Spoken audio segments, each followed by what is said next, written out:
Во рамки на 20-тото коло на првата женска фудбалска лига екипата на Кочене доживеа тежок пораз, откако на домашен терен загуби со убедливи 0-9 од фаворитот Истатов.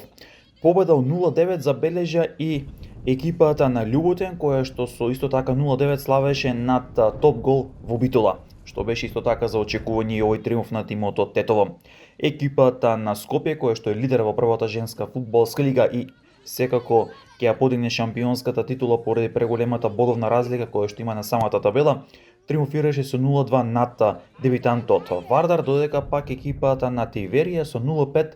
триумфираше над Речица на гостински терен. Дербито на колото се одигра во македонска Каменица, каде што екипата на Юнайтед од Струга со минимални 0-1 го доби над преварот со Каменица Саса. Во однос на самата табела, Скопје е прв со 57 бодови, Тиверија е втора 42, Истатов трет 41, Љуботен четврти 40 бодови, Каменица Саса е пета со 36 бодови, а Юнайтед од Струга е шести и има 33 бодови.